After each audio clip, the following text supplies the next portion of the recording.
Hey guys, welcome back to MD Cubing. I'm your host, MD Cuber. Today, I have a pretty exciting video for you guys. I'm going to be reviewing the GAN version 100 Special Edition. So without further ado, let's begin. Hey guys, so jumping right into it, here's a package. Ooh, I can see it.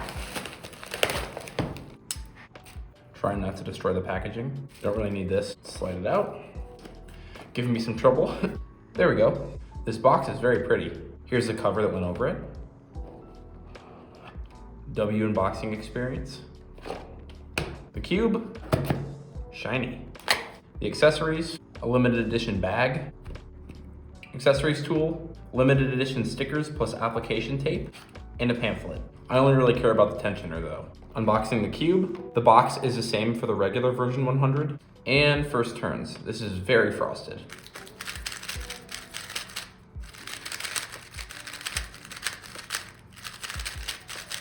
Trying to take a center cap off. Tensions look good for now, but I may adjust some later. This cube also appears to be missing the screw that the regular version 100 has. But yeah, let's set this thing up. First things first, wiping out the factory lube so I can put in some actual good lube.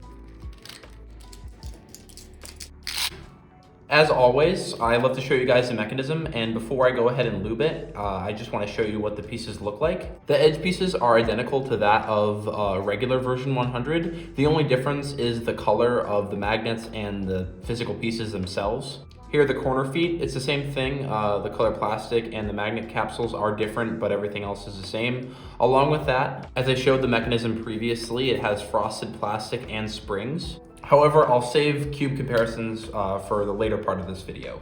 Now getting back to setup. Angstrom is one of those setups that works in pretty much any cube, so we're gonna put it in here. Along with that, my colorblind stickers, because without them, I can't see the cube. Last sticker, already better. Now let's add some gravitas. I already know the cube's gonna feel a lot better. Break it in. Now for the Dignitas. I love Dignitas, it's probably one of my favorite lubes.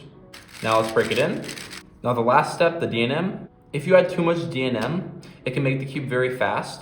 So what I like to do if I make the cube too fast is add a little bit of weight 5 on the pieces. Adding a little bit of weight 5 on the pieces brings the cube back down to earth and makes it feel better. There we go. Now I'll record a couple break-in solves and get into the comparison.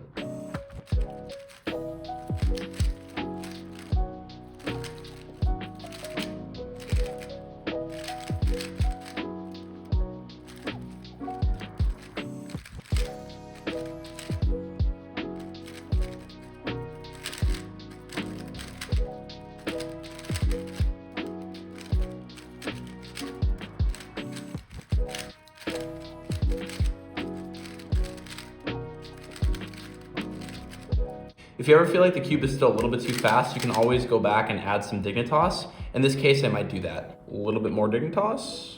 That feels a lot better. One more break and solve, then we'll do the comparison.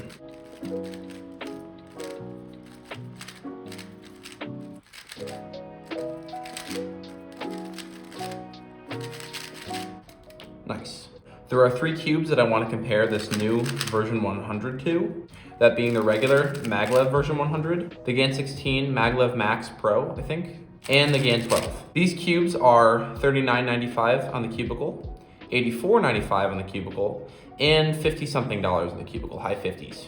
Comparing themselves to a $29.95 GAN version 100, so sub $30 almost. How do these cubes stack up? I'm going to be very blunt with my answer, only because I don't want this video to exceed a long period of time. The GAN version 100 was, in my opinion, better than these 2 cubes. The GAN 12 is an older puzzle, and in my opinion, it's not worth it anymore. The GAN 16, though it was okay, was just too overpriced, and I don't really like it. The GAN version 100 is one of my favorite cubes, and I use it a lot, but I wouldn't really use it in competition because of its speed. Though I've only had the new GAN version 100 for today, it seems like it's the most promising cube. The springs add a layer of stability that I really like, and it's fun to play with. I was getting good times right off the bat, and I think anyone who buys this cube will not be disappointed. For this puzzle's price range, I think it beats every single one of these cubes here and most budget options. I believe that if you purchase this cube, you will not be disappointed and you will have a good time. However, this doesn't discourage you from buying these other puzzles. They are pretty good, really good in some cases. However, I think this cube is beginner friendly because of its price. and professional speed solvers won't mind using it at all. In total, I really enjoy this puzzle, and I think if you do spend the $30 on it, you won't be disappointed. Now, that being said, there are a lot of other options for $30. For $10 extra, you could be getting a Ferrocore, or in the $30 price range, you could get a Worm version 10, a MoU RSRAM version 5, an MGC Beta, or Meat. However, it's completely up to you, and at the end of the day, this is just a recommendation. This cube is very good, and if you want to check it out, please check it out at the Cubicle. Hey guys, thank you so much for watching. As always, I'm MD Cuber. Real quick, I just wanted to ask this. If you guys could please like and subscribe, I'd really appreciate it. I recently just hit 550 subscribers, and that's really motivating me to continue, so any support would be appreciated. However, if you don't, that's completely okay, and I completely understand. Thank you so much. Bye-bye.